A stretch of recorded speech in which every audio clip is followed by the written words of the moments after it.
Zaga soda, Doda Jine, Mabiola Bane, Jaya de Akaya Kete, Agudo Miare, Go leve, oh, Biomi Mare, Ludwipido, Puyare. Hoyala? Pido Mana Jine, Mabiola Bane. Mana ne Biore, so in a Jaya de Duga, Nine o, Memanago, Tenimanga, Chupi Ome. A chini, Laga, a Jew meded. Jabu de Mola. Taki when they alongo, we do Banga, Tapetali. Who Shibo Arungangarigo, a Sichage Lulu, we Quado Galaga, a Jonte at the Kushi, a take a jumbo. Hola? Tabi men Nika de a Jonga Ba a Jongle. Mana Jira. Mana Jira go to Mianti on Tokbido Piara. Pita Managa or Sitema Pita. Eri Manago, take Jiva de Sura, Pazati with the Brembogani Punjara. Oma Widu Banga Alelare. Tuma a Chayan in a Tuga, Kotala Bini, Kotala Dansura, Imeda and Aji, the Taki window yet Dine, Bama Masaimu. No? Eri and Aji, the Dinanga, a Shanta Kemshin Navy, with Dubanga. Era Tuba, a Murizi, so bido Lambido Lelali, Lale Bido Piandoayo. Era Taki Winega Manaji later, with Duba, Nere Kalidi, Betare, Gide Kalidi, Tiawamishi. Era with Duba Piandoavi, Suro, Joma de Yoga. Hey, Jomada Tangdore Nia. At the Yodi Subido, no ness here, Arabazaka left Jit down a Jore, Jomada needed Nia. A dancer quebido, Manane Jola. Erago, Minjin de Yoga, let them menelo la jura. Eri Mana Zagago, tu Nan and Jara. Eri Zagaga, tu Zagani the same, we do buy a Nago, Jauda. Eri Ma, Naneago, no ness, she the O. Menu ye Niago, Menu ye Lejondi and Natani Sipiame. Hola? A Nika so a Jongaro, Manago, a me pupido, Tola, Sakata Conjosa Magamula. Gaune, Tajam Beta Bounto, a Jew Shijin and Solution. Sakam Jore Niama. Boko go Jeep Jova. A chain cargo Jeep Jova. Manadi Dolarine, Mabjova ne. Hola? Pido Zagari, Mamyavane Zagamia Lucy, a being Amushi, Rebia. Number did Bioyin, a Buri Iluri Badoyo, a Linglet Zagamuda, what I can take that. Bioyin, Gubioni, Lune, Gunego, Menanga, Pupido, Yini, Surago, Didino, Hulu, a Jigo, Bioyin, Gonzagari, Le Badodete. Hola, Bioyin, say like Mamma Chibido, Janyantanani, Le Tradodete. Faruda Wasa. No? Now Bioyin, Nidara Mashida Zagari, Badoyo, Yadovino, Nimishidari, Jojara, Yamaje. Hola? Erilo, Mudawara, Biduna Wasa, Faruda Wasa. Tampapala Basore, Jemuji, Legugo, Lonju, Mida de Atreja. Dandea, Maconde Boadigo, Jadate, a being Amu. Erilo, so in the video, Zakama Bioven, Jingo Nubi, say Nilaido Mepialo, other Lemelone. The Gamajidi. Zagaga Mabioven, Lemapshifu, no? Mapshifu, the Kali, the shoe. Within will lab Yoda down to a Bude. Tiniro, Zakama Biodo. Hola. In Gondala Gone, Macondala Macongo. The sugar Doda and Mabioda, say Cobido Mabioda, say Damajalo Mabioda, Mabiojano Mabioda, Madumadamutan Mabioda, Mabioda Dega. Mabioda lit that then a Chijulo Mea debu. Babulo Mabioda les Horaga Lode. Hoyala? Eh, the Gaga, Mabioven Nilo Lemapshibu. Punidima, now the Gamabioven ne and Lucien Toka about then, eh? Carava Jahanori, Yaswa Piago, Wachudo Labido, Kadoja. Kadodo Yaswa Piaga, Chidaru, Chanyanta, Nitangea Yella. Malava Pia, Piavido, Nitangea Parapia. Tawa, Dwindle, Piavido, the Yaugo, the Yausakama Jovene, the great Chimia de Go, Chinga Parapia. Truga, Sakama Joji, Lu, Dayton Bido, China. No? Tawa, Dwindle, the Yaugo, the Yaukona, Lemabiogu, Sura, Lemabiogu, Madera, Mien, Lemabiogu, Mahoda, Mien, Lemabiogu, the Dundiaga, Lak, or Lematubu. Adam Yaswafia, Lubio, Tene. Menu hare, noari lo, Sadi lo, Chingajara, vede. Papa says a Jore Matineno, that we need Balido Mashide, Hola. Erido. Gong those Zagari in the tea Sautare, Napia, Yatanaro Yajima. When the John Sakama Jove Nijara, lay. မသိတော်တာရှိရင်ဆုံးမရမှာပေါ့ပြောရမှာပေါ့ကောင်းမြတ်တဲ့စကားတွေကိုပြောရမှာပေါ့အကျိုးရှိတဲ့စကားတွေကိုပြောရမှာပေါ့ဟုတ်လားကဲဖះကများစကားမပြောဘဲနေခဲ့မယ်ဆိုရင်ဘယ်လိုများလုပ်မလဲဒကမာကြီးများ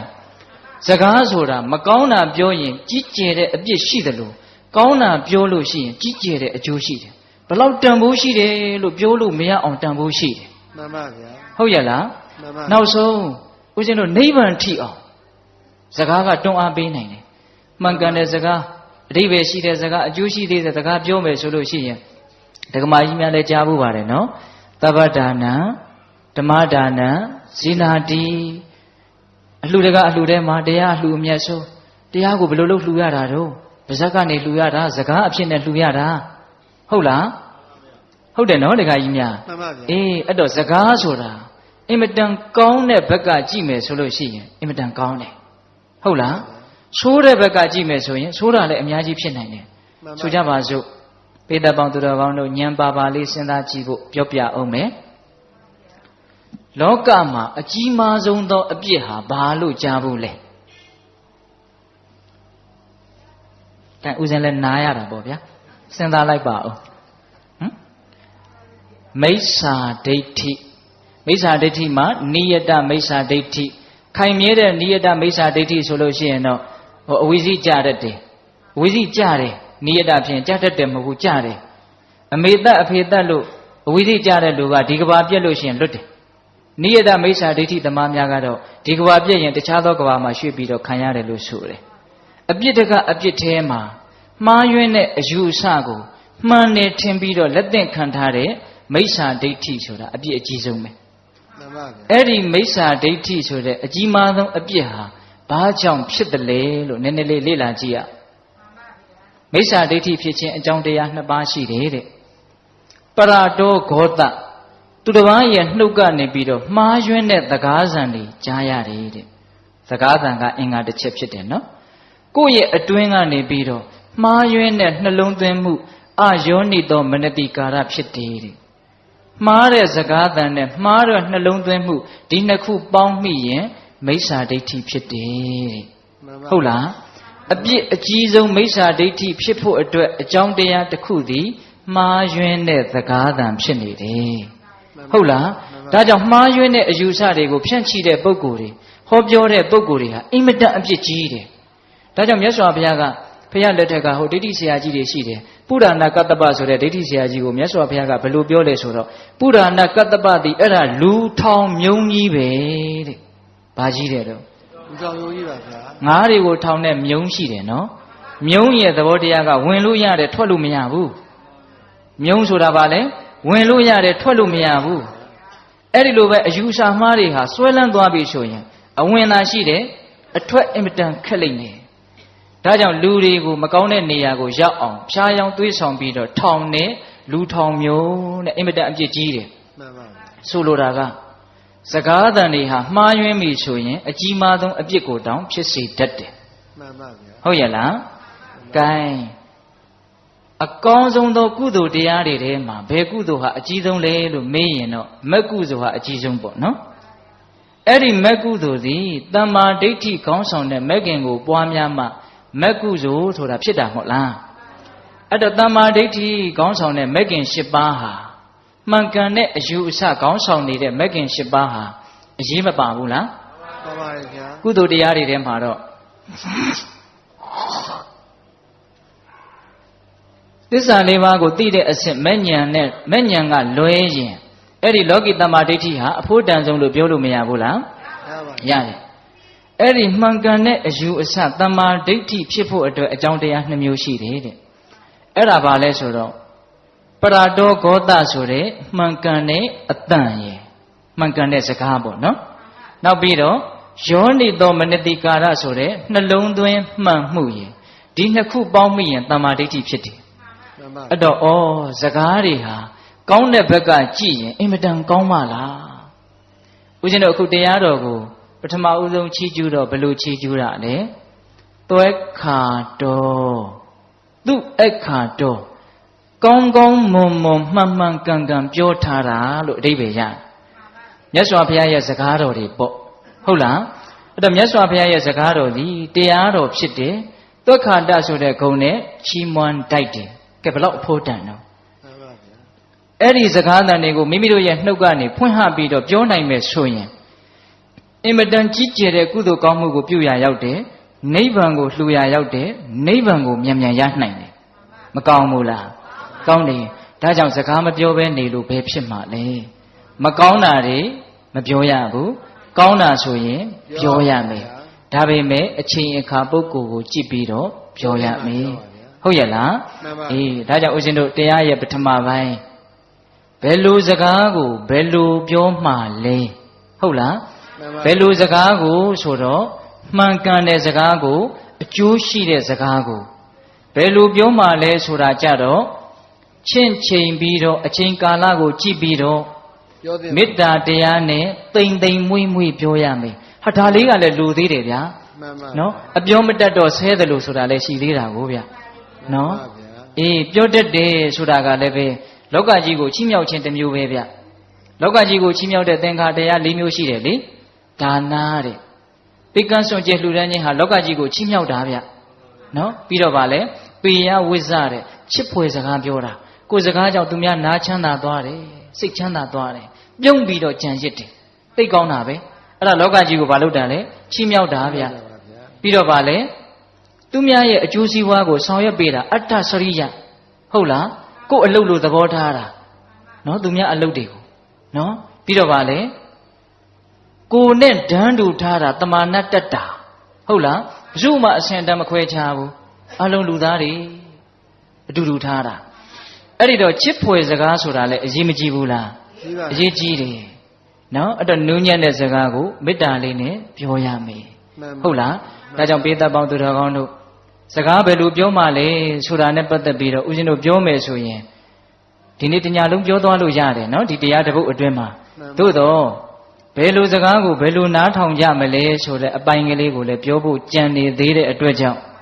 နော်ဘယ်လိုစကားကိုဘယ်လိုပြောမှလဲဆိုတဲ့အပိုင်းကိုဒီလောက်နဲ့တော်ရအောင်နော်မှန်ပါဗျာမှန်ကန်ပြီးတော့အကျိုးရှိတဲ့စကားကိုအချိန်အခါကြည့်ပြီးတော့မေတ္တာတရားနဲ့နူးညံ့သိမ်မွေ့စွာပြောဆိုတတ်ရမယ်ဒါဆိုရင်မလုံလောက်ဘူးလား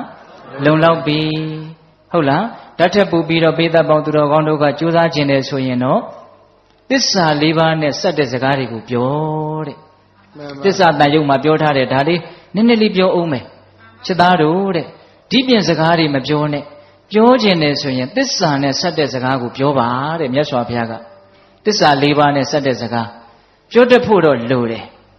ဘဝဟာဘာအနှစ်မှမရှိဘူးဒုက္ခတက်တက်ပဲလို့အဓိပ္ပာယ်ပေါက်အောင်ပြောတတ်ဖို့လိုတယ်တယောက်နဲ့တယောက်စကားပြောကြပြီဆိုလို့ရှိရင်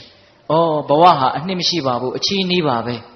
အကောင်းရလို့ဘာမှမရှိဘူးလို့အဲ့ဒီအဓိပ္ပာယ်မျိုးတက်ရအောင်တခြားသောဟောဟာရတွေသုံးပြီးတော့ပြောတတ်မယ်ဆိုရင်တော်တော်ကောင်းမယ်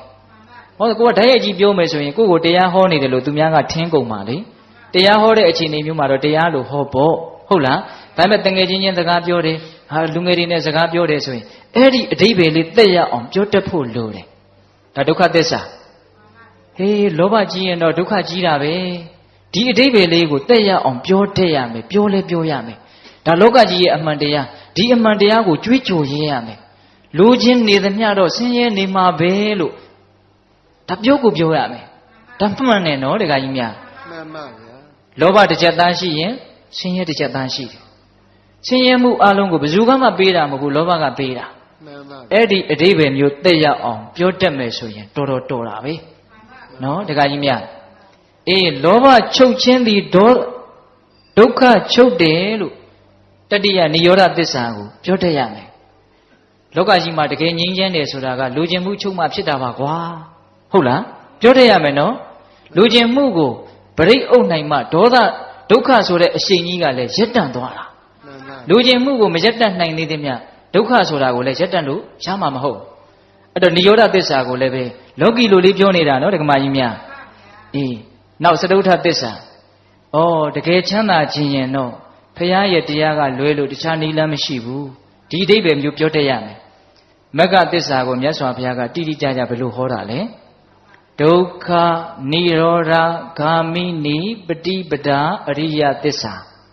အဲ့ဒါကိုဦးဇင်းတို့အတူချုပ်ပြောတော့ဘယ်လိုပြောလိုက်တာလဲ မက္ခသစ္စာလို့ပြောလိုက်တာနော်မြတ်စွာဘုရားတိတိကျကျပြောထားတာကဒုက္ခនិရောဓဂ ामि နိပฏิပဒါအရိယသစ္စာဒုက္ခဆိုတာကဆင်းရဲတာនិရောဓဆိုတာကချုပ်တာဂ ामि နိပฏิပဒါဆိုတာကချုပ်ရသို့ရောက်ရရောက်ကြောင်းအကျင့်လို့ဆိုလိုတာအဲ့ဒါဘာလဲဆိုတော့မဂ်ခင်၈ပါးဒုက္ခငြိမ်းမှုအတွက်ဒီတလမ်းပဲရှိတယ်ကျန်တဲ့လမ်းတွေကသွားလို့ဒီပန်းနိုင်ကိုမရောက်နိုင်ဘူးအဲ့ဒီအဓိပ္ပာယ်မျိုးကိုကြဲကြဲဝန်းဝန်းပြောတတ်ဖို့မလိုဘူးလားလို့တယ်နော်ဒါကြောင့်ပိဿပေါင်းသူတော်ကောင်းတို့အရှင်းမျက်နာကိုပြောချင်တယ်ဆိုရင်တော့သစ္စာ၄ပါးနဲ့ဆက်တဲ့စကားကိုပြောပါလို့မြတ်စွာဘုရားကတိုက်တွန်းတယ်အဲ့ဒါသည်ငြိမ်းချမ်းကြောင်းဖြစ်တယ်တန်တရားဝတ်ကလွတ်ကြောင်းဖြစ်တယ်ပြောတဲ့လူအတွက်လည်းအတိုင်းအဆမရှိအကျိုးရှိတယ်နားထောင်တဲ့လူအတွက်လည်းပဲအတိုင်းအဆမရှိအကျိုးရှိတယ်ဒါကြောင့်ဦးဇင်းတို့ဒါလေးကိုတရားပထမပိုင်းရဲ့ဏိဂုံးချုပ်လေးပေါ့နော်ဘယ်လိုစကားကိုဘယ်လိုပြောမှလဲဟုတ်လားသစ္စာစကားကိုသူ့ရဲ့အကျိုးကိုယ့်ရဲ့အကျိုးကိုမြှုပ်ကိုပြီးတော့ပြောပါဟုတ်ရလားအေးနောက်တရားရဲ့ဒုတိယပိုင်းသွားကြအောင်စို့ဟုတ်လားဘယ်လိုစကားကိုဘယ်လိုနားထောင်မှလဲစကားသံတွေကနားထဲမှာရောက်လာတာတွေအများကြီးမရှိဘူးလားရှိပါတယ်ဗျာနေတိုင်းကြားနေရတာတချို့ဆိုကြားရလွန်းလို့စိတ်ပြက်တယ်လို့ပြောတဲ့လူတွေလည်းအများကြီးရှိတယ်ဟုတ်တယ်ပြက်မယ်ဆိုလည်းပြက်စီဟာတခါတလေအာနာမှုနဲ့မျက်နှာချင်းဆိုင်ပြီးတော့နားလာထောင်းနေရတာစိတ်ကတိပြင်းနေရရောက်တယ်ခံစားဘူးလားခံစားပါဗျာလုံးဝစိတ်မဝင်စားတော့ဘူးတစ်ဖက်ကလည်းအတင်းပြောနေတာပဲအလိုက်မသိကိုယ်ကလည်းပဲနားမထောင်ရင်အလိုက်မသိရရောက်မှဆိုလို့သူစိတ်ဆင်းရဲမှဆိုလို့ဟန်လုတ်ပြီးတော့ဘာလုပ်နေရလဲနားထောင်နေရတာပြောနေတဲ့စကားတွေကလည်းသူကောင်းကြောင်းနေကြီးပဲဟုတ်လားပြီးတော့သူများမကောင်းကြောင်းနေကြီးပဲမှန်ပါဗျာလူတွေပြောတဲ့စကားဟာများသောအားဖြင့်အဲ့ဓာတွေများတယ်ဗျမြတ်စွာဘုရားဟောထားတယ်ဗျာနှုတ်ကိုကြည့်ပြီးတော့လူယုံမှာသူတော်ကောင်းလို့ခွဲတဲ့နီရှိတယ်တဲ့မှန်ပါဗျာဒကမာကြီးတွေအဲ့ဒီနီလေးရကြင်လားနှုတ်ကိုကြည့်ပြီးတော့သူယုတ်လားသူကောင်းလားလို့သိအောင်လုပ်တဲ့နီရှိတယ်တဲ့သူများကိုဝေဖန်ဖို့မဟုတ်ဘူးကိုယ်နှုတ်ကလေးကိုကြည့်ပြီးတော့ဝေဖန်ဖို့ပြောကြည့်ရအောင်လောကမှာတဲ့ရုပ်တဲ့လူတွေဟာစကားလုံးကနည်းနည်းတော့ယဉ်သိတယ်ဗျာဟုတ်လားကဲမကောင်းတဲ့လူတွေဟာလို့ပဲပြောကြပါစို့ဟုတ်လားမကောင်းတဲ့လူတွေဟာတဲ့စကားပြောလို့ရှိရင်ကိုကောင်းကြောင်းကြီးပြောတယ်တဲ့ကိုကောင်းကြောင်းကိုသူများမမေးဘဲနဲ့ပြောတာတဲ့မေးရင်တော့အခြေကြီးပြောတာတဲ့မစိုးနိုင်တော့ဘူးကိုကောင်းကြောင်းနဲ့ကိုအတိုင်းဝိုင်းကောင်းကြောင်းပေါ့ဗျာကိုသားသမီးကိုမြေကိုဆွေမျိုးကိုကောင်းတာဆိုရင်တော့အကုန်ပြောတာပဲဟုတ်လားဒီအဲ့ဒါသူရုပ်ရဲ့လက္ခဏာတစ်မျိုးကိုမကောင်းကြောင်းကိုမမေးရင်တခွန်းမှမပြောဘူးမေးရင်တောင်မှမပြောခြင်းနဲ့နည်းနည်းပဲပြောတယ်တဲ့ကိုမကောင်းကြောင်းကြတော့ဟုတ်လားနောက်သူများမကောင်းကြောင်းကိုမမေးဘဲနဲ့ပြောနေတာမေးမယ်ဆိုရင်တော့အဲ့ဒါအကျယ်ဝိထာတာချက်ပြီးတော့မဆုံးအောင်နားထောင်ပြီးတော့ဟုတ်လားသူများကောင်းကြောင်းကိုမေးတောင်သူသိမပြောနိုင်ဘူးဟုတ်မမေးရင်မပြောဘူးမေးမှနည်းနည်းပဲပြောတယ်သူများကောင်းကြောင်းမပြောနိုင်ဘူးအဲ့ဒါသူရုပ်ရဲ့လက္ခဏာတဲ့ဟုတ်လားကိုကောင်းကြောင်းကိုမမေးဘဲနဲ့ပြောတယ်မေးရင်တော့ဆိုဝဲမရှိကိုမကောင်းကြောင်းကိုမမေးရင်မပြောဘူးမေးမှနည်းနည်းဟုတ်လားသူများမကောင်းကြောင်းကိုမမေးဘဲနဲ့ပြောရင်မေးရင်အကျယ်ကြီးပြောတယ်သူများကောင်းကြောင်းကိုမမေးရင်မပြောဘူးမေးရင်နည်းနည်းပဲပြောတယ်အဲ့ဒါပါလေသူရုပ်ရဲ့လက္ခဏာသူကောင်းရဲ့လက္ခဏာကြတော့အဲ့ဒါနဲ့ပြောင်းပြန်ကိုမကောင်းတာကိုမမေးဘဲနဲ့ပြောတယ်မေးလာရင်အကျယ်ကြီးပြောနိုင်တယ်ကိုကောင်းတာကိုမမေးရင်တခွန်းမှမပြောဘူးမေးလာတော့မှလကားပါကွာကိုကစိုင်ကော်လို့ခြုံမော်ရောက်တာပါရှော့ချတယ်ကိုကောင်းတာကိုမပြောခြင်းဟုတ်လားကိုကောင်းတာကိုအကျယ်ဝိထာတာချက်ပြီးတော့ပြောနေသေးသမျှသူကောင်းရဲ့အဆင့်ကိုမတက်နိုင်သေးဘူးဟုတ်လားဟုတ်တယ်အဲ့ဒီစကားလေးကိုဦးစင်ကစစ်ပေါက်စဉ်းစားကြည့်တယ်ဖះပြောသမျှအကုန်အမှန်ကြီးပဲဘယ်လိုစိတ်နဲ့ပြောတာလဲကိုကောင်းတာကိုပြောခြင်းနေသမျှအဲ့ဒီစိတ်ဟာကောင်းကိုမကောင်းဘူးကိုမကောင်းတာကိုဖုံးထားခြင်းသေးသမျှအဲ့ဒီစိတ်ဟာကောင်းကိုမကောင်းဘူးသူများမကောင်းတာကိုပြောနေခြင်းသေးသမျှအဲ့ဒီစိတ်ကောင်းကိုမကောင်းဘူးနော်သူကောင်းဆိုတာဒါကြောင့်သူများမကောင်းတာကိုမပြောခြင်းဘူးတနာတယ်နားလေတယ်မကောင်းတာဟာသဘာဝပဲလို့နားလေတယ်သူများကိုအပုတ်မချခြင်းဘူးဟုတ်လားသူများကောင်းတာကိုပြောနိုင်တယ်မုဒိတာဖြစ်နိုင်တယ်မလွယ်ဘူးဒီကမာကြီးတွေတရားကလည်းမလွယ်ဘူးနဲ့ပဲဆုံးသွားတယ်ဗျာအားမရှိလိုက်တာဟုတ်လားဘာဖြစ်လို့ဆိုဦးဇင်းတို့လည်းဒီအတိုင်းပဲနော်တတိနဲ့အုပ်နေရတယ်ဟုတ်လားပြောလိုက်ရင်သူများမကောင်းကြောင်းကြီးပဲနည်းနည်းလေတဲ့လူကတွေ့ဝိုက်ပြီးတော့ပြောတာတဲ့လူကတဲ့တို့ပြောတာဟုတ်လား ကိုကောင်းကြောင်းကိုလည်းအဲ့ဒီတိုင်းပဲအဲ့ဒါအရင်တည်းတို့ပြောတာအဲ့တော့ဦးဇင်းကစကားပြောရင်နည်းနည်းလေးကိုချင်းစာကြပါလို့တောင်ပြောခြင်းတယ်သူများကသူတို့ကောင်းတဲ့အကြောင်းတွေပြောနေနားထောင်ခြင်းလားဒီကမကြီးတွေနားထောင်ခြင်းလားအဲ့ဒီလူတွေကသူတို့ကောင်းကြောင်းသူသားသမီးတွေနိုင်ငံခြားမှာဘလို့တွေပညာတွေသင်ပြီးတော့ဘလို့တွေဟာပြောနေဆိုနားထောင်ခြင်းလားထောင်ခြင်းသလားမထောင်ခြင်းဘူးဗျသူများကောင်းတာကိုနားမထောင်ခြင်းတာပုထုဇဉ်ရဲ့သဘာဝဟုတ်လားအဲ့ဒါကိုပဲအိတ်တာလို့ခေါ်တာမဟုတ်လားအိတ်တာဆိုတာသူများကောင်းတာကိုကြားကိုမကြားခြင်းတာမနာလိုဘူးဆိုတာအဲ့ဒါကိုပြောတာနာတာဆိုတာဘယ်ကနာတာနာကနာတာအခုတရားနာနေတာဘယ်ကနာနေတာအေးအဲ့ဒါဗမာစကားမနာလိုဘူးနားမထောင်လိုဘူးကောင်းတာဆိုကြားကိုမကြားခြင်းဘူးအဲ့ဒါပုထုဇဉ်ရဲ့ပင်ကိုယ်သဘော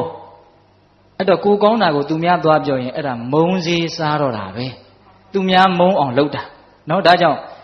ဟိုတရားလေးတွေကလိုက်နာရင်တော်တော်ကောင်းတယ်သိလားအဲ့ဒါကိုကောင်းကြောင်းမပြောရင်သူများချစ်လိမ့်မယ်ဗျာသိကြတယ်ဗျာနော်တခါကြီးမိုင်းများဒါကြောင့်ကိုကောင်းတဲ့အကြောင်းကိုတတ်နိုင်တယ်များမပြောပါနဲ့ကိုမကောင်းတဲ့အကြောင်းကိုတတ်နိုင်တယ်များပြောဖို့ကြိုးစားပါဟုတ်ရဲ့လားအေးသူများမကောင်းတဲ့အကြောင်းကိုတတ်နိုင်တယ်များမပြောပါနဲ့သူများကောင်းတဲ့အကြောင်းကိုတတ်နိုင်တယ်များပြောဖို့ကြိုးစားပါဟုတ်လားကဲဘယ်လိုစကားကိုဘယ်လိုနားထောင်မှလဲဆိုတာကိုတောင်မရောက်နိုင်ဘူးဖြစ်နေတယ်ဗျာအဲ့တော့ဒကာကြီးဒကာမကြီးများဘယ်လိုစကားကိုဘယ်လိုနားထောင်ကြမှာလဲဆိုတော့စကားတွေကကိုနားတဲ့ကိုအမျိုးမျိုးရောက်နေတယ်အဲ့ဒီထဲမှာဦးဇင်းတို့ပထမကိုမကောင်းတာပြောတာတွေနဲ့ပတ်သက်ပြီးတော့ကိုယ့်ရဲ့အပြစ်ကိုယ့်ရဲ့မကောင်းကြောင်းတွေနဲ့ပတ်သက်ပြီးတော့ကိုနားတဲ့ကိုရောက်လာတဲ့စကားတွေနဲ့ပတ်သက်ပြီးတော့အရင်စဉ်းစားကြည့်အောင်ဒကာကြီးဒကာမကြီးများမကောင်းကြောင်းကိုသူများပြောတာတွေကြားဖို့လားကြားဘူးလေဓာတ်ရိုက်ပြောတာလည်းကြားလိမ့်မယ်ကိုယ်ရာမှာပြောပြီးတော့တဆင့်လာပြောတာလည်းကြားရလိမ့်မယ်ကိုမကောင်းကြဘူးလေဟုတ်လားအဲ့ဒီလိုပြောရင်ဘယ်လိုနားထောင်မလဲဒီအချက်ကလေးကအရင်စပြီးတော့စဉ်းစားရအောင်ကိုမကောင်းကြောင်းကိုပတ်ဝန်းကျင်ကပြောလာပြီဆိုရင်စဉ်းစားလိုက်သူတို့ပြောတာဟုတ်သလားမဟုတ်ဘူးလားသူတို့ပြောနေတဲ့မကောင်းကြောင်းတွေကဟုတ်သလားမဟုတ်ဘူးလားလို့စဉ်းစားဟုတ်ချင်လဲဟုတ်မယ်မဟုတ်ချင်လဲမဟုတ်ဘူးဟုတ်နေတယ်ဆိုရင်တော့အဲ့ဒါပြင်ဖို့ကြိုးစားရတော့မယ်နော်တခါကြီးများမခံမြင်ရဘူးနော်သူများမကောင်းကြောင်းပြောတာကိုသူတို့ပြောတဲ့အတိုင်းငါမှဟုတ်မြတ်နေသလားလို့စဉ်းစားဟုတ်တယ်ဆိုရင်ဘာလုပ်ရမလဲပြင်ရမယ်မဟုတ်ဘူးဆိုတာလည်းရှိနိုင်တယ်မဟုတ်ဘဲနဲ့မုန်းလို့ပြောတာလည်းရှိလိမ့်မယ်အဲ့ဒီမဟုတ်ဘူးဆိုရင်တော့ဘယ်နဲ့လုပ်မလဲသီးခံဖို့ကြိုးစားရမယ်မှန်ပါနော်ဒါကြောင့်မကောင်းတဲ့စကားတွေအပြစ်တွေနဲ့ပတ်သက်လာရင်ဟုတ်ရင်ပြင်ရမယ်မဟုတ်ရင်သီးခံရမယ်ပိဋကပြောကြည့်စမ်းပါဟုတ်ရင်ပြင်ရမယ်မဟုတ်ရင်သီးခံရမယ်အဲ့ဒီစကားနဲ့ပတ်သက်ပြီးတော့အကောင်းဆုံးနားထောင်နေပဲမှန်ပါဟုတ်လို့ရှိရင်ပြင်ရမယ်ဦးဇင်းတို့မြတ်စွာဘုရားလက်ထက်ကရာဓဆိုတဲ့ယဟန်အိုကြီးတစ်ပါးရှိတယ်အသက်ကြီးမှယဟန်ပြုတာသူယဟန်ပြုတော့သူ့ကိုဘယ်သူကမှယဟန်ပြုမပေးခြင်းဘူးဘယ်ယဟန်ကမှပြုမပေးခြင်းဘူးအဲ့ဒီမှာမြတ်စွာဘုရားကယဟန်တော်တွေကိုဒီပုံနာကြီးရဲ့ကျေးဇူးတရားတွေမင်းတို့ပေါ်များမရှိကြဘူးလားအဲ့ဒီမှာရှင်သာရိပုတ္တရာကိုတော်မြတ်ကြီးကကျေးဇူးသိသိတာဆိုတော့မှန်လားပါဗျာတပည့်တော်အပေါ်မှာဆွန်းတစွန်းလောင်းမှုတဲ့ကျေးဇူးရှိပါတယ်ဒါကြောင့်တပည့်တော်ဒီပုံနာအိုကြီးကိုယဟန်ပြုပေးလိုက်ပါမယ်အဲ့ဒီမှာယဟန်ပြုပေးတယ်ကြီးမယဟန်ဖြစ်တာဆိုတော့ဘာမှပြောကောင်းမှာမဟုတ်ဘူးလို့ထင်တရားရှိတယ်သို့တော်တခြားသည်ဗျာပြောလို့အင်မတန်ကောင်းတယ်ငါစာလဲသင်နိုင်တော့တာမဟုတ်ဘူး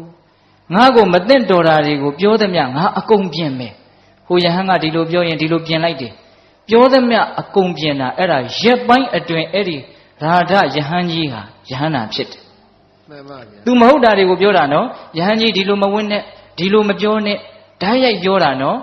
ဓာတ်ရိုက်ပြောတာဆိုရင်လူတွေဟာခံနိုင်ခဲ့တယ်နော်ပြီးမှလာကျေးဇူးတင်ရင်တင်မယ်ကြားကသာတော့ထောင်းဝင်တဲ့ဒေါသထသွားမယ်ကိုယ့်အတ္တကိုလာထိတာကိုဗျဟုတ်လားအဲ့ဒီယာရမထေကတော့ခံနိုင်တယ်မဟုတ်ဘူးမဟုတ်လို့ပြောတာငါပြင်မယ်အဲ့ဒီလိုပြင်လိုက်တော့2ရက်3ရက်အတွင်းဘာဖြစ်တယ်ယဟန္တာဖြစ်တယ်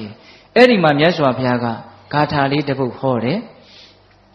နေဒီနံဝဘဝတာရံယံပတ္တိဝဇ္ဇတတိနံနေကရှဝါရိမေရာဝေတာတိတံပန္တိတံပစီတာတိတံပဇမာနတ္တတိယောဟောတိနပါပိယောအဓိပ္ပာယ်ကဘာလဲဆိုတော့ကိုယ့်ရဲ့အပြစ်တွေကိုမကောင်းကြောင်းတွေကို ရှေ့တင်ပြောဆိုနေတဲ့ပုဂ္ဂိုလ်ကိုနှိပ်စက်ပြီးတော့ပြောဆိုတဲ့ပုဂ္ဂိုလ်နော်ကိုမကောင်းတာပြောတယ်ဆိုမှတော့ကိုဆင်းရဲပြီလေဟန်ဆောင်ပြီးတော့ရပါတယ်လို့ပြုံးတာနေလဲရတာစိတ်ထဲကတော့တိတ်ပြီးတော့မချိလှဒါဥစဉ်တို့လည်းဒီတိုင်းပဲဒကာကြီးဒီမကြီးများလည်းဒီတိုင်းပဲဖြစ်ပါလိမ့်မယ်ဒါကြောင့်ကိုမကောင်းတာကိုပြောတယ်ဆိုရင်အဲ့ဒါနှိပ်စက်ပြီးတော့တစ်ဖက်ကမလုပ်နေတာလဲပြောနေတာအပြစ်ကိုပြပြီးတော့အဲ့ဒါလိုနှိပ်စက်ပြီးတော့ပြောတဲ့အမျှော်မြင်ရှိတဲ့ပညာရှိကိုတဲ့မြေအိုးထဲမှာပိုင်ရှင်မရှိတဲ့ရွှေအိုးတွေကိုဖော်ပြတယ်လို့မျိုးရွှေအိုးကိုညွန်ပြတဲ့လူလို့သဘောထားရမယ်တဲ့မှန်ပါဗျာတစုံတယောက်သောပုဂ္ဂိုလ်ကဟေဟိုနားမှာပိုင်ရှင်မရှိတဲ့ရွှေအိုးကြီးရှိတယ်သွားယူကြပါလားဆိုရင်ဘယ်လိုလုပ်မှလဲတောက်လျှောက်သွားယူမယ်အဲ့ဒီလူကိုရှ िख ိုးကျင်တောင်ရှ िख ိုးသွားလိုက်အောင်မယ်ဟင်ဒကမာကြီးများမှန်ပါဗျာအေးကိုယ့်ရဲ့အပြစ်ကိုနှိပ်စက်ပြီးတော့နှိပ်ကွပ်ပြီးတော့နာကျင်အပြစ်မြင်တိုင်းဝမ်းလွဲမတူဟုတ်တိုင်းဆိုတတ်တဲ့ဆရာရဲ့ဂုဏ်ကျေးဇူးတသိတ္တိတနဲ့ပြည့်စုံတဲ့မိတ်ဆွေသို့မဟုတ်ပညာရှိတယောက်ကိုတွေ့ရတယ်ဆိုရင်ရွှေအိုးကိုညွှန်ပြတဲ့လူလို့သဘောထားရမယ်အဲ့ဒီလိုမျိုးနားထောင်တတ်ရမယ်မှန်ပါဗျာတာရိတံပဇာမာနတတေယောဟောတိနပါပိယောတာရိတံထိုကဲ့သို့သောပညာရှိကိုပဇာမာနတချင်းကံသောပုဂ္ဂိုလ်အားတေယောဟောတိနပါပိယောမြတ်တယ်ဆိုတာသာဖြစ်နိုင်တယ်ရှုံးတယ်ဆိုတာမဖြစ်နိုင်ဘူးမြင်မြတ်တယ်ဆိုတာသာဖြစ်နိုင်တယ်ယုံညံ့တယ်ဆိုတာမဖြစ်နိုင်ဘူးဟုတ်လားအပြစ်ပြပြီးတော့ကိုယ့်ကိုပြောဆိုတဲ့ပုဂ္ဂိုလ်ကိုကတကယ်လို့မြန်ရွှေအိုးပြတဲ့လူလို့သဘောထားနိုင်မယ်ဆိုရင်ကိုဟာမြင့်မြတ်တဲ့လူဖြစ်မယ်ယုံညံ့တဲ့လူမဖြစ်နိုင်မှန်ပါဗျာဟာနားတဲ့ကိုတန်ရီဘူးနဲ့လောင်းလိုက်တယ်လို့ခံရခက်တယ်ကွာလာမပြောနဲ့ငါသိတယ်ငါတက်တယ်ဆိုပြီးတော့ဒေါသတွေနဲ့ပြန်တုံ့ပြန်မယ်ဆိုရင်တော့ယုံညံ့တဲ့သူရှုံးတဲ့သူဖြစ်သွားမှာပေါ့ဟုတ်လားဒါကြောင့်ပေသပေါင်းသူတော်ကောင်းတို့ဘယ်စကားကိုဘယ်လိုနားထောင်မလဲဆိုတဲ့နေရာမှာကိုယ့်ရဲ့မကောင်းကြောင်းတွေကိုယ့်ရဲ့အပြစ်တွေကိုပြောလို့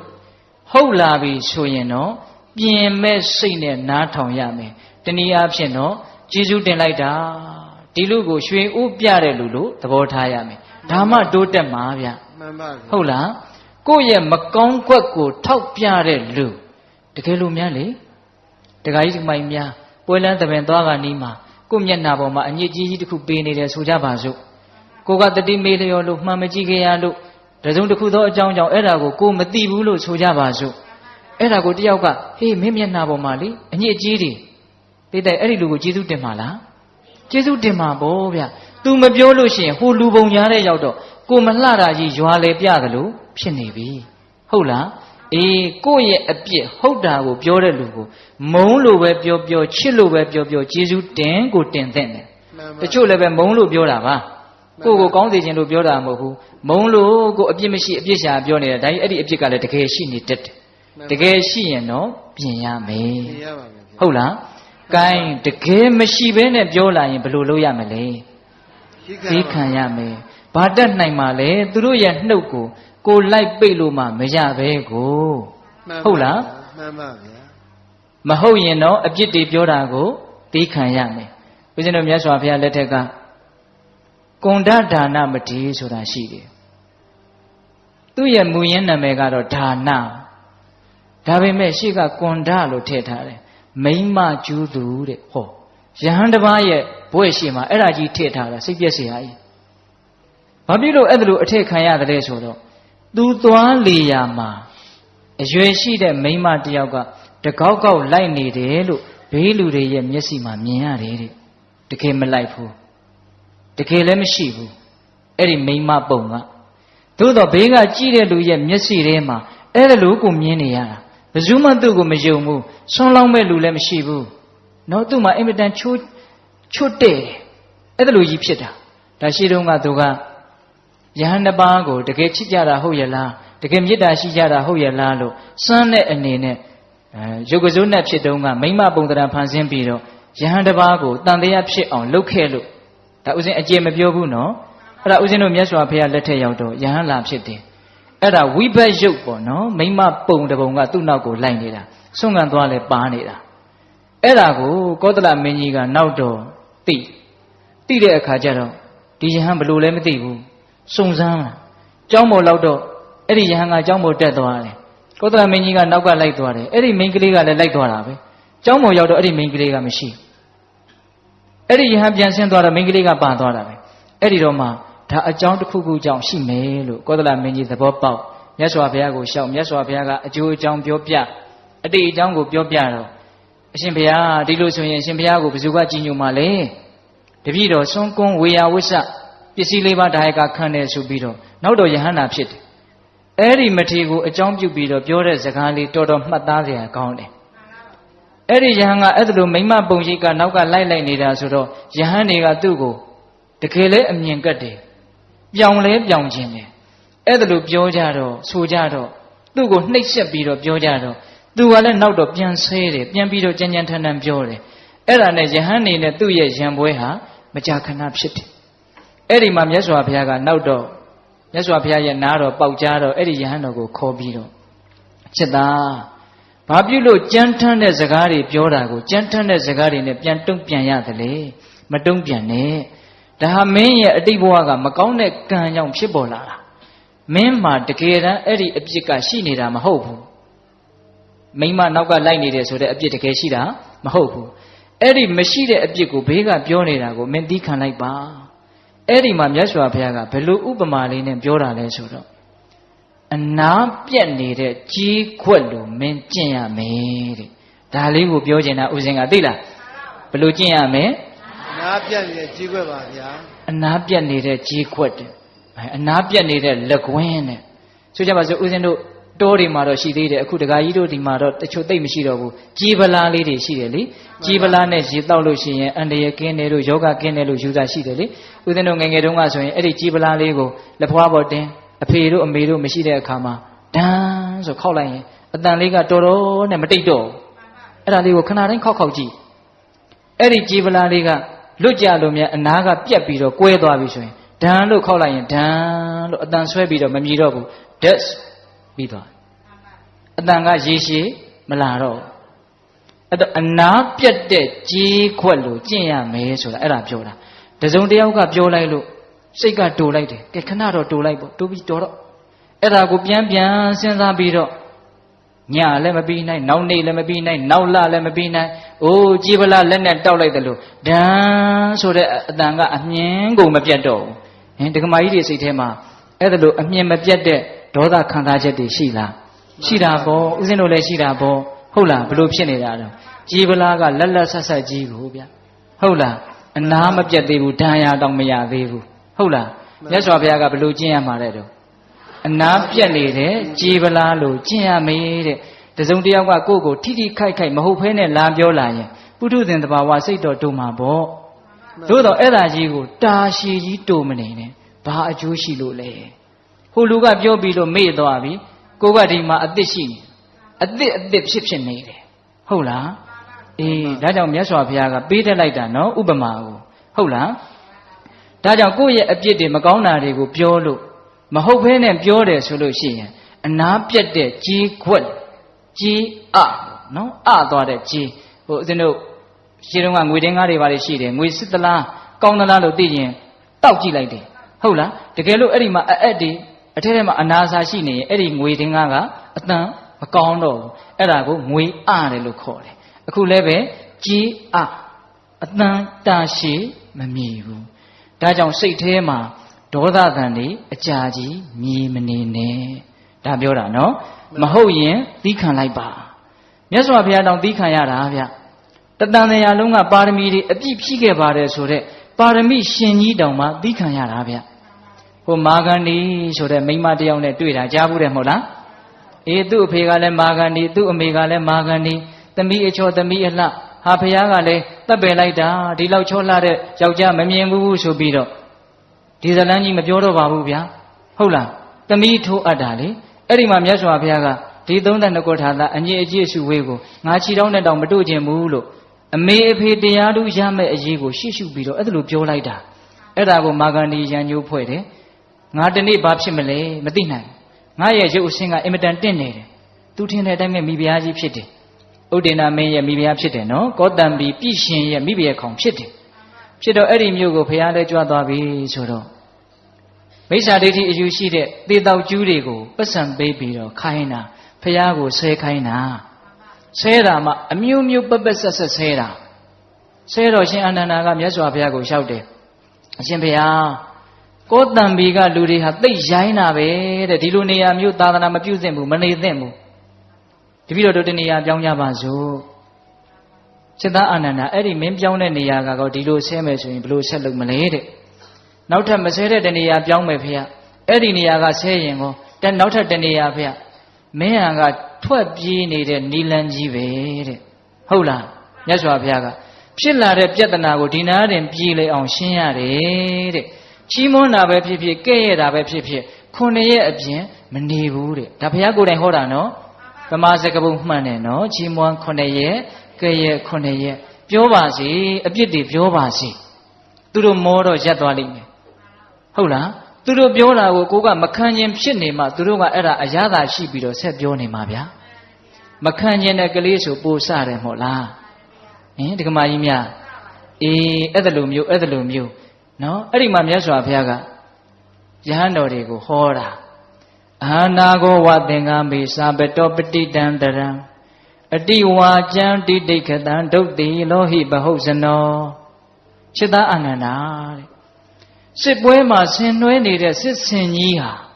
တစ်ဖက်ရန်သူတွေကနေပြစ်လာတဲ့မြားဒဏ်တွေကိုခါချပြီးတော့စူးလာရင်လည်းစူးပါစေလို့ကြံ့ကြံ့ခံတယ်လို့မျိုးတဲ့ငါဖះလည်းပဲလောကစစ်မြေပြင်မှာပြစ်ခတ်လာတဲ့စကလုံးမြားဒဏ်တွေကိုငါကြံ့ကြံ့ခံမယ်နော်အတိဝါကြံတိတိတ်ခတံအတိဝါကြံဆိုတာလွန်ကဲကိုပြောလာတာပြောတဲ့ပြောတတ်တဲ့အတိုင်းတာထက်လွန်ပြီးတော့ကိုပြောလာတာလွန်ကဲတဲ့စကားပေါ့အဲ့ဒီစကားကိုဘာလို့မှလဲတိတိတ်ခတံငါသီးခံလိုက်မယ်သီးခံသည်ဖြစ်စေဒေါသဖြစ်သည်ဖြစ်စေသီးခံလိုက်ရင်တော့ကိုကသီးခံတာကြီးကိုရလိုက်တာပဲဒေါသဖြစ်မယ်ဆိုရင်တော့ဒေါသဖြစ်တာကြီးကိုရလိုက်တာပဲရှင်းတော့ရှင်းလေးပဲနော်ကိုဘာကိုလိုချင်တယ်လေကိုဘလို့လူမျိုးဖြစ်အောင်လုပ်မှလေဒါပဲစဉ်းစားဒေါသဖြစ်တတ်တဲ့ငါလားသီးခံတတ်တဲ့ငါလားအဲ့ဒါလို့ဆိုရင်တော့ဘယ်ဟာရွေးမှာလဲသီးခံတတ်တဲ့ငါလို့ရွေးမှာပေါ့နော်ဒါပေမဲ့တကယ်တွေ့လာပြီဆိုရင်တော့ဒေါသဖြစ်တဲ့ငါကိုပဲရွေးပြီးသားဖြစ်နေတယ်ဟင်တက္ကမကြီးများမှန်ပါမြတ်စွာဘုရားကဒါကြောင့်လွန်ကျူးပြီးတော့ပြောတဲ့စကားတွေကိုသီးခံလိုက်မယ်တဲ့ဘာပြုလို့လဲဆိုတော့အကြောင်းပြတာတွေလှလွန်းလို့ဒုတ်တိလောဟိဘဟုတ်စနောတဲ့လောကမှာရှိတဲ့လူအများစုတွေဟာမဆောင်စည်းကြတဲ့တိလမဲ့တဲ့လူတွေကြီးများတယ်တဲ့ကဲဟင်ဒီကမာကြီးများကိုယ့်ရဲ့နှုတ်ကိုမဆောင်တဲ့လူကိုယ့်ရဲ့လက်ကိုမဆောင်တဲ့လူတွေပဲများတဲ့ဟုတ်လားဒါကြောင့်ဘဝဆိုတာစူးကြားမှာတီးရတဲ့ဘူးသီးလိုပဲတခါတလေဟိုလိုလုပ်လဲအပြစ်မလွတ်ဒီလိုလုပ်လဲအပြစ်မလွတ်ဟုတ်လားအဲ့ဒီတော့ကံပြောခြင်းရပြောပါစေလို့ဒီလိုထားရမယ့်အခြေအနေမျိုးတွေအများကြီးရှိလာတယ်နော်တခါယူမိုက်များဒါကြောင့်ကိုမကောင်းတာတွေပြောပြီးအပြစ်တွေပြောလာပြီဆိုရင်မဟုတ်ရင်ဘာလုပ်ရမလဲသီးခံရမယ်ဟုတ်ရင်တော့ဘာလုပ်ရမလဲပြင်ရပါမယ်ပြင်ရမယ်ဒါကမကောင်းတဲ့စကားတွေနဲ့ပတ်သက်ပြီးတော့ဟုတ်လားမှန်ပါကဲကိုနားတဲ့ကိုကောင်းတဲ့စကားတွေနဲ့ပတ်သက်ပြီးတော့လေရောက်လာအောင်ပါပဲဟုတ်လားကိုမျက်နှိုးတဲ့လူတွေချစ်တဲ့လူတွေရှိမှာပဲလေကိုကလည်းပဲကောင်းတဲ့လောက်လည်းကောင်းမှာပဲလေအဲ့ဒီလိုကိုရဲ့ကောင်းတာတွေကိုလည်းပြောလိမ့်မယ်အဲ့ဒါတွေကလည်းကိုယ်ရာပြောတာရှိမယ်ရှေ့တင်ပြောတာရှိမယ်ဟုတ်လားအဲ့ဒီကောင်းတာတွေကလည်းဟုတ်တာလည်းရှိခြင်းရှိမယ်မဟုတ်ဘဲနဲ့မြှောက်ပြီးတော့ပြောတာလည်းရှိခြင်းရှိမယ်ဘယ်လိုပဲပြောကောင်းတာတွေပြောပြီးဆိုရင်တော့အဲ့ဒီစကားသံနောက်ကိုရင်မှုပြီးတော့လိုက်မသွားဖို့လိုတယ်ဟင်ဒီကမာကြီးများမကောင်းတာတွေကိုမဟုတ်ဘဲနဲ့မြှောက်ပြောတာဆိုရင်တော့နားကိုထောင်းမနေနဲ့ဒါပေမဲ့လူတွေကလည်းခက်တော့ခက်ကြီးဗျာကောင်းတာပြောရင်တော့မဟုတ်လည်းပဲနားအရသာခံပြီးတော့နေတာပဲဒါကြောင့်မို့လို့အဲ့ဒီနီလန်းကြီးကဘယ်တော့မှတိမ်ခေါ်မှမဟုတ်ဘူးမြှောက်တာလူတိုင်းကြိုက်တာပေါ့ဆိုတာတကယ်လဲကြိုက်တယ်ဦးဇင်းတို့လည်းကြိုက်တယ်ဒကာကြီးဒကာမကြီးများလည်းကြိုက်တယ်ဒါကတော့ဦးဇင်းကသဘောတူလားလို့ကိုမေးမနေတော့ဘူးတေချာပေါက်ကိုသိတယ်မြှောက်တာမကြိုက်တဲ့လူတယောက်မှမရှိဘူးလို့ကိုပြောလိုက်ခြင်းသေးတယ်ပုထုဇဉ်တွေထဲမှာဆိုရင်တော့မှန်ပါဟုတ်လားဒါကြောင့်ကိုကောင်းတာကိုပြောတယ်ဆိုရင်မဟုတ်ရင်တော့မဟုတ်ဘူးလို့ပြောလိုက်ပါဒါကြီးကိုအရသာခံမနေပါနဲ့ဟုတ်လားကိုကောင်းတာကိုဟုတ်နေအောင်တောင်မှရစ်မှုပြီးတော့မနေပါနဲ့ဟုတ်လားအေးဒါကကိုနဲ့ဓာတ်ရိုက်ပတ်သက်တဲ့ ကောင်းမကောင်းစကားတွေဟုတ်လားစကားတွေက2မျိုးပဲရှိတာနော်ကိုယ်အကြောင်းကကောင်းတာရဲ့မကောင်းတာရဲ့အဲ့ဒါကိုလည်းပဲနောက်ထပ်ပြီးတော့ခွဲလိုက်ပါဦးကောင်းတာကလည်းဟုတ်တာလည်းပါမယ်မဟုတ်တာလည်းပါမယ်၄မျိုးဖြစ်သွားပြီဗျမကောင်းတာကလည်းဟုတ်တာလည်းပါမယ်မဟုတ်တာလည်းပါမယ်အဲ့ဒီကောင်းမကောင်းဟုတ်မဟုတ်ဆိုတာတွေကိုရှေ့တင်ပြောတာရှိမယ်ကိုယ်ရပြောတာရှိမယ်ဟောစကားတွေကိုအများကြီးပြသွားတယ်နော်ကဲဒါကကိုယ်နဲ့ပတ်သက်တဲ့ဓာတ်ရဲ့အကြောင်းပေါ့နောက်ကိုယ်နဲ့သိမ့်မပတ်သက်ဖဲနဲ့ကဲစကားတွေကြံသေးတယ်ဗျာဒကမာကြီးများအချိန်လေးနဲ့ကြံသေးတယ်ပြောဦးမယ်နော်ကိုယ်နဲ့မပတ်သက်တဲ့အကြောင်းတွေဟုတ်လားဟင်မရေတွက်နိုင်လောက်အောင်များတယ်အနုပညာနဲ့ပတ်သက်လို့အာကစားနဲ့ပတ်သက်လို့နိုင်ငံရေးနဲ့ပတ်သက်လို့တဘာဝဘေးဒဏ်တွေနဲ့ပတ်သက်လို့ဟင်ဒကမာကြီးများကြားနေတာတွေမရှိဘူးလားရှိတယ်စကားတွေမှအများကြီးကြားနေတာနော်အဲ့တော့အဲ့ဒီစကားတွေတဲကိုလည်းပဲတူရာခွဲကြည့်ရအောင်နော်ကိုယ်နဲ့မပတ်သက်တဲ့တိတ်မပတ်သက်တဲ့စကားကိုအကြောင်းမဟုတ်တာပေါ့လေအဲ့ဒါဘာလဲဆိုတော့ကိုအကြောင်းလို့လည်းပြောမယ်ဆိုရင်တော့ပြောလို့ရတာပေါ့လေဟိုတရားနဲ့ပတ်သက်ရင်တော့ကိုအကြောင်းလို့လည်းပြောလို့ရတာပေါ့ဟုတ်လားအေးထားပါတော့ကိုကောင်းကြောင်းမကောင်းကြောင်းဆိုတာနဲ့မပတ်သက်တဲ့အကြောင်းတွေကိုခွဲမယ်ဆိုရင်လည်း2မျိုးရှိတယ်အဲ့ဒါဘာလဲဆိုတော့အနှစ်မရှိတဲ့စကားကြီးအနှစ်ရှိတဲ့စကား2မျိုးရှိတယ်ဟင်ဒကမာကြီးများမှန်ပါဗျာအနှစ်မရှိတဲ့စကားတွေကြားနေရတယ်တခါတရံကြတော့လေအနှစ်ရှိတဲ့စကားတွေကြားရတယ်အနှစ်မရှိတဲ့စကားတွေကိုနားမထောင်ဖြစ်ဖို့ကြိုးစားပါဘာပြုလို့လဲဆိုတော့ဦးဇင်းတို့လူရင်းပဲပြောမယ်အနှစ်မရှိတဲ့စကားတွေတန်ဖိုးမရှိတဲ့စကားတွေကိုနားထောင်မိရင်အဲ့ဒီအချိန်မှာတန်ဖိုးမရှိတဲ့အတွေးတွေဖြစ်နေတာသိကြတယ်တန်ဖိုးမရှိတဲ့စိတ်ကူးတွေတန်ဖိုးမရှိတဲ့စိတ်တွေဖြစ်နေတယ်တန်ဖိုးမရှိတဲ့စိတ်တွေတန်ဖိုးမရှိတဲ့အတွေးတွေဖြစ်နေရင်အဲ့ဒီအချိန်မှာတန်ဖိုးမရှိတဲ့လူတစ်ယောက်ဖြစ်နေတာသိကြလားမှန်ပါဒီစိတ်ကလေးဒီအတွေးလေးနဲ့လူလုံနေရတာအတွေးကတန်ဖိုးမရှိဘူးစိတ်ကတန်ဖိုးမရှိဘူးဆိုအဲ့ဒီအချိန်မှာတန်ဖိုးမရှိတဲ့လူတစ်ယောက်ပေါ့ဗျမှန်ပါဟုတ်လားမှန်ပါဒါကြောင့်တန်ဖိုးမရှိတဲ့စကားတွေကိုနားထောင်နေတဲ့အချိန်မှာငါဒီတန်ဖိုးမရှိတဲ့အတွေးတွေတန်ဖိုးမရှိတဲ့စိတ်တွေဖြစ်နေတဲ့အတွက်ကြောင့်တန်ဖိုးမရှိတဲ့လူတစ်ယောက်ဖြစ်နေပြီဘဝဟာတန်ဖိုးရှိတယ်အချိန်ဟာတန်ဖိုးရှိတယ်တန်ဖိုးရှိတဲ့အချိန်တွေတန်ဖိုးရှိတဲ့ဘဝတွေခွန်အားတွေကိုတန်ဖိုးမရှိတဲ့အဖြစ်နဲ့ငါဖြုံးတိပြစ်နေတာပဲလို့ထိတ်လန့်တဲ့သဘောရှိရမယ်မြင့်မြတ်တာတွေလုံနိုင်ခွင့်ရှိနေတာကိုနှိမ့်ကြတာတွေကိုလုံနေတယ်အဲ့တော့တန်ဖိုးမရှိတဲ့စကားတွေကိုနားထောင်လို့အကျိုးဆုပ်ယုတ်တာတွေအများကြီးရှိပါတယ်ဗျာစကားနောက်လိုက်သွားပြီးတော့တခါတည်းတချို့များလိုက်ပြီးတော့ဖြည့်ရှင်းသည့်အထိမိုက်ပြတာတွေရှိတယ်နော်မှန်ပါဗျာအဲ့တော့ဦးဇင်းတို့တန်ဖိုးမရှိတဲ့စကားနဲ့ပတ်သက်ပြီးတော့အจิตတဝင်ကြီးမပြောချင်ဘူးဟုတ်လားအမြစ်ကစဖြတ်လိုက်မယ်နားမထောင်ဖြစ်အောင်ကြိုးစားပါနားထောင်ဖြစ်သွားရင်တော့အကျဲမငိမ့်ပွယ်တွေဓာခုတ်ရလက်ရှူဟုတ်လားနော်ဓာခုတ်ရလက်ရှူမိတတ်တယ်နော်စကားတွေနားထောင်ပြီးတော့ကိုယ်နဲ့ဘာမှဆိုင်ကြမဆိုင်သူများအမှုတွေတဲ့ဝင်ပါတချို့ဆိုရင်တန်ဃာရှင်းရဒီစကားဟိုပို့ဟိုစကားဒီပို့ဟာကိုကကြားထဲကနေပြီးတော့ဟိုလူကမတရားတာဒီလူကမတရားတာကို့မယ်ရှုပ်ရှက်ကိုခတ်နေတာပဲဟင်ဒကမာကြီးများကို့အလုံးနဲ့စားဝတ်နေရေးတွေနဲ့ကို့ဘဝခန္ဓာရေးတွေနဲ့ရှုပ်ရတဲ့ကြားထဲ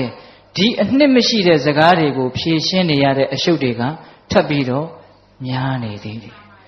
အဲ့တော့တန်ဖိုးရှိတဲ့လူတစ်ယောက်ဖြစ်ခြင်းနဲ့ဘဝမှာလေးလေးနက်နက်ဖြစ်ခြင်းနဲ့ဆိုရင်တန်ဖိုးမရှိတဲ့စကားတွေဟာငါရဲ့ဘဝကိုတဖြည်းဖြည်းနဲ့လှိုက်စားနေတာလို့သဘောပေါက်ပြီးတော့တတ်နိုင်သမျှနားမထောင်ဖြစ်ဖို့ကြိုးစားဟုတ်ရလားမှန်ပါအေးနောက်တန်ဖိုးရှိတဲ့စကားဒါကြတော့ရှားဖွေပြီးတော့ကိုနားထောင်ရမယ်မှန်ပါဗျာတန်ဖိုးရှိတဲ့စကားတဲ့နော်ဒါလေးနဲ့ပတ်သက်ပြီးတော့ဦးဇင်းတို့မေဂိယသုတ်တံကိုနည်းနည်းလေးဏိကုံးချုပ်ပြောခြင်းမေဂိယဆိုတဲ့ယဟန်တစ်ပါးရှိတယ်နော်မြတ်စွာဘုရားလက်ထက်ကဘုရားရဲ့အလုတ်အကျွေးယာယီသူဆောင်ရွက်တယ်ရှင်အာနန္ဒာအလုတ်အကျွေးမလုခင်တုန်းကပေါ့လေအဲ့ဒါနဲ့တနေ့တော့မြတ်စွာဘုရားနဲ့သွားရင်းနဲ့ဟိုးခလန်းလန်းမှာတရက်ဥယျာဉ်ကြီးမှိုင်းညို့ပြီးတော့မြင်တယ်မြင်တော့မြတ်စွာဘုရားတဲ့တပည့်တော်အဲ့ဒီတရက်ဥယျာဉ်ကြီးကိုလည်းမြင်တော့တရားသွားအထုတ်ခြင်းစိတ်တွေအရန်ပေါက်တယ်တပည့်တော်အဲ့ဒီသွားပါရစီအဲ့တော့မြတ်စွာဘုရားကချစ်သားငါဘုရားတပါးတည်းနောက်ထပ်အလုတ်အကျွေးယဟန်တပါးလာသည်အထိစောင့်ဆိုင်ပါဦးအရှင်ဘုရားတဲ့တပည့်တော်သွားတရားအထုတ်ပါရစီ အရှင်ဘုရားကတရားအထုတ်เสียမလိုတော့ဘူးတဲ့ပြီးပြီးသားတပည့်တော်အခုမှပုထုဇဉ်ပဲရှိသေးတယ်ဒါကြောင့်တပည့်တော်ကိုခွင့်လွှတ်တော်မူပါဟောအဲ့ဒါလိုတောင်လျှောက်တာနော်အဲ့တော့မြတ်စွာဘုရားက3ချိန်တားတယ်မရအောင်ဂိုင်းတရားအထုတ်ခြင်းလို့သွားတယ်ဆိုတော့ငါပဲတားလို့ဖြစ်တော့မှာပေါ့သွားလေဆိုတော့ဘုရားရဲ့တပိတ်သင်္ကန်းကိုအဲ့ဒီနာအသာချထားခဲ့ပြီးတော့သွားတာဗျာတရားအားထုတ်ခြင်းလွန်းတဲ့စိတ်နော်အဲ့ဒါကလည်းသူကအဲ့ဒီနေရာနဲ့သူနဲ့ကဓာတ်ခိုက်နေတာအဲ့ဒီတရေဥယျာဉ်ကြီးကတစ်ချိန်တုန်းကသူကရှင်မင်းဖြစ်ပြီးတော့ထိနှံဆွဆန်ခဲ့တဲ့နေရာကြီးတဲ့ဒါသူမသိပါဘူးဘဝလောကဆိုတာသိဆန်းကျယ်တယ်ဗျနော်အဲ့ဒါနဲ့အဲ့ဒီနေရာလဲရောက်ရောသူကအဲ့ဒီတရေဥယျာဉ်ကြီးရဲ့အလေကြောက်ဖြာကြီးပေါ်မှာထိုင်ပြီးတော့မေတရားနှလုံးတွေကျင့်သုံးပြီးတော့ပီတိတွေဖြစ်နေလိုက်တာ။အော်တိတ်ရှိလို့အေးချမ်းလိုက်တာ။အယောင်နောက်ကျလိုက်တာ။အဲ့ဒါလိုဖြစ်တယ်။ခဏလဲနေရောအဲ့ဒီပီတိတွေအဲ့ဒီတရားသဘောတွေဘယ်ရောက်တော့မှမသိ။ဘာတွေဖြစ်လာတုံးဆိုတော့ကာမဝိတက်၊ဗျာပါဒဝိတက်၊ဝိဟိန္ဒဝိတက်တွေတစ်ခုပြီးတစ်ခုဝင်နေတော့တာပဲတဲ့။အဲ့ဒါနဲ့ तू ချွေးတွေတောင်ပြန်လာတယ်လို့ဆိုတယ်။အဲ့ဒါနဲ့ तू တရားချပြီးတော့သူ့ကိုယ်သူစဉ်းစားတယ်။အော်အံ့ဩစရာကောင်းလိုက်တာ။ငါယုံကြည်မှုနဲ့ယဟန်ဘဝကိုရောက်ခဲ့တာငါတကယ်မြင့်မြတ်တဲ့စိတ်နဲ့ဒီနေရာမှာမြင့်မြတ်တဲ့အလုပ်ကိုလုပ်မယ်ဆိုပြီးတော့လာခဲ့တာဘယ်နဲ့ကြောင့်ဒီဝိတက်ဆိုးတွေဝင်နေပါလဲဖယ်လို့ကိုမရဘူးဖြစ်နေတာအဲ့ဒါသူရှင်မင်းဘဝကဖြစ်ခဲ့တဲ့အကြံတွေကအခုချိန်မှာလိုက်ပြီးတော့ဓာတ်ခိုက်နေတာတဲ့အဲ့ဒါနဲ့မြတ်စွာဘုရားဒီကိုသူကြွသွားတယ်ဟိုကြတော့မြတ်စွာဘုရားကိုလျှောက်တယ်အံ့ဩတယ်ဗျာတပည့်တော်စိတ်ကောင်းနှလုံးကောင်းနဲ့သွားတာရည်ရွယ်ချက်ကောင်းနဲ့သွားတာအတွေးတွေကချော်နေလိုက်တာမပြောနဲ့တော့စိတ်များထိမ့်ရသိမ့်ရသိခက်တာပဲဗျာအဲ့ဒီမှာမြတ်စွာဘုရားကချစ်သားစိတ်ဆိုတာအင်မတန်လျက်ပေါ်လော်လီတယ်အင်မတန်တုန်လှုပ်တယ်ဘာဝနာဘက်ကိုတင်လိုက်ပြီဆိုလို့ရှိရင်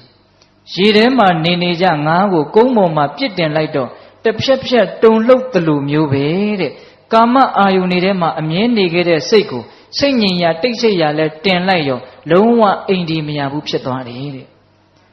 ဒါကြောင့်တဲ့လေးသမားဟာသူ့ရဲ့မြားတံကိုမိအပူပေးပြီးတော့ဖြောက်နေလို့ပညာရှိတဲ့လူဟာကိုယ့်ရဲ့စိတ်ကလေးကိုဖြောက်မှတ်အောင်ပြုတ်ပြီးတော့ယုံထွက်နိုင်ခဲ့တဲ့ဒီမန်နဲ့ရဲ့လက်ကနေယုံထွက်နိုင်အောင်ကြိုးစားရမယ်ဒီမန်ရဲ့ကိလေသာမန်ရဲ့လက်ကနေယုံထွက်နိုင်အောင်ကြိုးစားရမယ်လို့တရားဟောတာအဲ့ဒီမှာတလက်စတယ်မြတ်စွာဘုရားဘာပြောလဲဆိုတော့စေတောဝိမု ക്തി အရဟတမေအရဟတဖို့လို့ခေါ်ရတယ်စိတ်ရဲ့ကိလေသာကလွတ်မြောက်ခြင်းလို့ဆိုရတယ်စေတောဝိမု ക്തി နော်အဲ့ဒီစေတောဝိမု ക്തി ကိုရင့်ကျက်စေတဲ့တရား၅မျိုးရှိတယ်ပိဋကရဲ့တရားကနည်းနည်းလေးနဲ့လာတယ်လို့ထင်ရတယ်နော်အရဟတမေအရဟတဖို့ကိုရင့်ကျက်စေတဲ့တရားဘယ်နှပါးရှိတယ်၅ပါးရှိတယ်နံပါတ်1မိတ်ကောင်းဆွေကောင်းတဲ့နော်နံပါတ်2ပါတိမောက္ခတံဝရသီလကိုကျင့်တရားတဲ့ဟုတ်လားနံပါတ်3စကားကောင်းကိုချမ်းချမ်းသာသာလွယ်လွယ်ကူကူရနိုင်တဲ့အခွင့်အရေးရှိရမယ်တဲ့ဟုတ်လားနံပါတ်4မကောင်းတာတွေကရှောင်ဖို့ကြိုးစားတဲ့နေရာမှာကောင်းတာတွေပြည့်စုံအောင်ကြိုးစားတဲ့နေရာမှာထက်သန်တဲ့လုံလဝရိယရှိရမယ်တဲ့နံပါတ်5ဖြစ်ချင်းပြက်ချင်းကိုထွတ်ထွင်းပြီးတော့မြင်နိုင်တဲ့ဉာဏ်ပညာရှိရမယ်တဲ့ဘယ်နှချက်လဲ5ချက်မိကောင်းဆွေကောင်းသီလစကားကောင်းကိုရနိုင်တဲ့အခြေအနေပြီးတော့ဗာလဲဝိရိယပညာအဲ့ဒီမှာမြတ်စွာဘုရားကချစ်သားတဲ့နံပါတ်1မိကောင်းဆွေကောင်းဆိုတဲ့အင်္ဂါကိုသာမင်းပြည့်အောင်ဖြည့်မယ်ဆိုရင်သီလလည်းရှိမယ်လို့မျှော်လင့်ရသီလတေချာပေါက်ရှိလိမ့်နော်စကားကောင်းလည်းတေချာပေါက်ကြားရဟုတ်လားဝိရိယလည်းတေချာပေါက်ရှိလိမ့်နော်ပြီးတော့ပညာလည်းတေချာပေါက်ရှိလာလိမ့်အဲ့ဒီတော့မိကောင်းဆွေကောင်းရှိရင်ကြံတဲ့၄ပါးသည်မိကောင်းဆွေကောင်းကိုအမိပြုတ်ပြီးတော့ပြည့်စုံသွားပါလိမ့်မယ်တဲ့အဲ့ဒီသုတ္တံမှာမိကောင်းဆွေကောင်းကိုဦးစားပေးပြီးတော့ပြောတယ်ဒါပေမဲ့ဦးဇင်းတို့ကဒီနေရာမှာပိဋကတ်တို့ကိုစကားနဲ့ပြောနေတာဆိုတော့အဲ့ဒီမြတ်စွာဘုရားဟောထားပုံလေးကိုသဘောကျလွန်းလို့စကားကောင်းကိုလွယ်လွယ်ကူကူရနိုင်တဲ့အခွင့်အရေးရှိရမယ်တဲ့ဒီစကားလေးကိုကြိုက်တယ်တချို့ကောင်းတဲ့စကားကိုလွယ်လွယ်ကူကူမရဘူးခက်ခဲရင်ရင်လုပ်ယူမှရတာဟုတ်လားဒီခေတ်ကြီးမှာစကားကောင်းရဖို့လွယ်တယ်ဆိုရင်လည်းဟုတ်တယ်ခက်တယ်ဆိုရင်လည်းဟုတ်တယ် အဲ့တော့စကားကောင်းကိုလွယ်လွယ်ကူကူရဖို့ဆိုတော့စကားကောင်းဆိုတာဘယ်လိုဟာမျိုးလဲ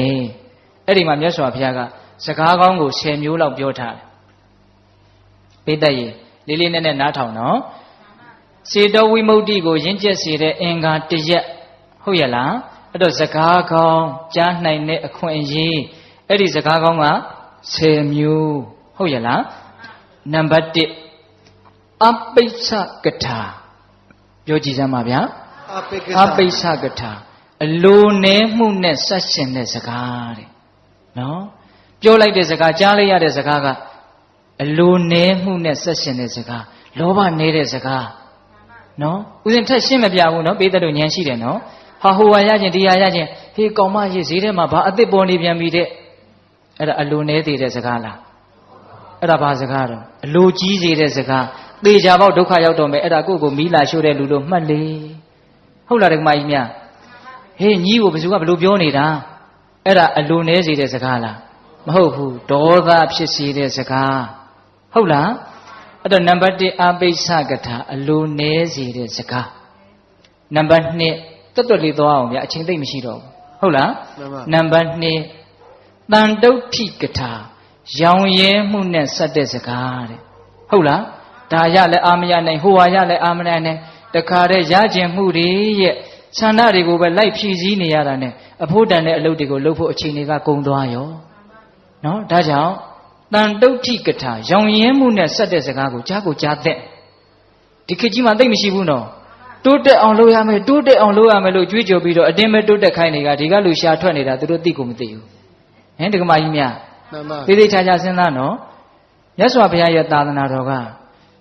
အဓိကပစ္စည်းဥစ္စာတွေပေါ်များဖို့ညွှန်ပြတာလားငြိမ်းချမ်းမှုအစစ်ရအောင်ညွှန်ပြတာလား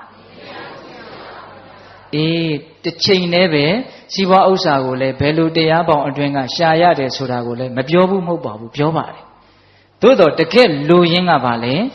ငြိမ်းချမ်းမှုရဖို့ဘဝတန်တရားကလွတ်ဖို့တန်တရားထဲမှာကြီးပွားဖို့ရည်ရွယ်ချက်နဲ့ဘုရားတရားဟောတာမဟုတ်ဘူးနော်ဘုရားတရားတော့အားလုံးရဲ့ရည်ရွယ်ချက်ဒီတန်တရားကလွတ်ဖို့ဟုတ်ရဲ့လားအေးဒါကြောင့်တန်တုဋ္ဌိကထာရောင်ရဲမှုနဲ့ဆက်တဲ့စကားဒီခေတ်ကြီးမှာအင်မတန်ရှားသွားပြီလို့ထင်တယ်တိုးတက်ဖို့ကြီးပွားဖို့လူချင်းတူဖို့ပခုံးချင်းရှင်နိုင်ဖို့ရှင်ကြပေါ့ဟုတ်လားတခါကြီးမိုင်းများဒီလိုပဲဦးစင်းကတော့ပြောလိုက်ခြင်းတယ်နော်တန်တုဋ္ဌိကထာပြီးတော့ဗာလဲနှစ်ခုရှိသွားပြီနော်အေးပြီးတော့ဗာတော့ဆိုတော့ဝိဝေကကထာတဲ့စိတ်ငြိမ်မှုနဲ့ဆက်တဲ့စကားတယောက်တည်းနေရတာကောင်းတယ်တစိတ်တည်းနေရတာကောင်းတယ်ဟုတ်လားဒါဥစဉ်ဟိုဘက်ကဥပရိဝိဝေကမပြောတော့ဘူးဥပရိဝိဝေကဆိုတာနိဗ္ဗာန်ကိုပြောတာနော်အဲ့ဒါလို့အေးအေးချမ်းချမ်းတယောက်တည်းနေရတာသိကောင်းတာပဲဆိုတဲ့စကားမျိုးလေးတွေမကြမကြာကြားရမယ်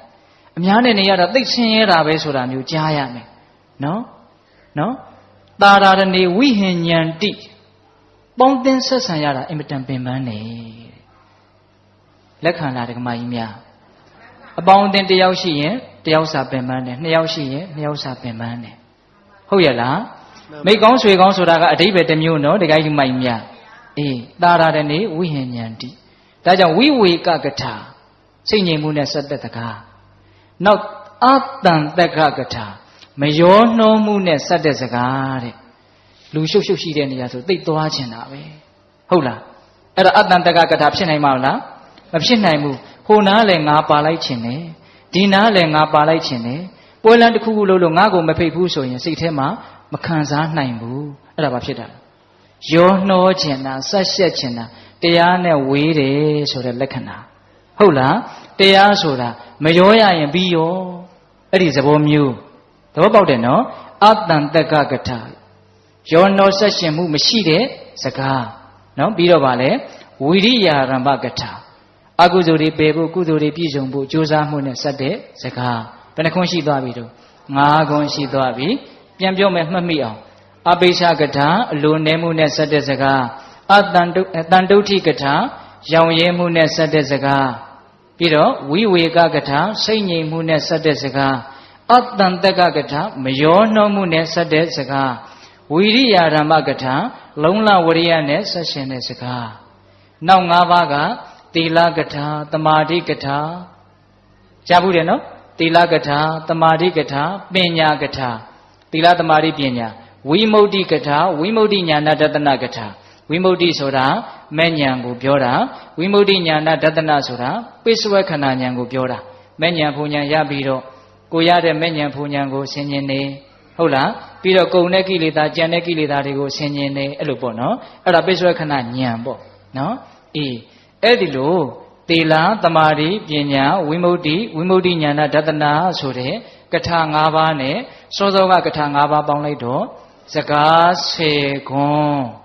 အဲ့ဒါဒီကောင်းသောစကားတဲ့ဟုတ်ရလား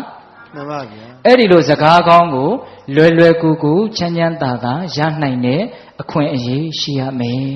အဲ့ဒီလိုစကားမျိုးကိုစ조사ပြီးတော့နားထောင်ရမယ်ဟုတ်လားဒါကြောင့်ဘယ်လိုစကားကိုဘယ်လိုနားထောင်မှလဲဆိုတဲ့တရားရဲ့ဒုတိယပိုင်း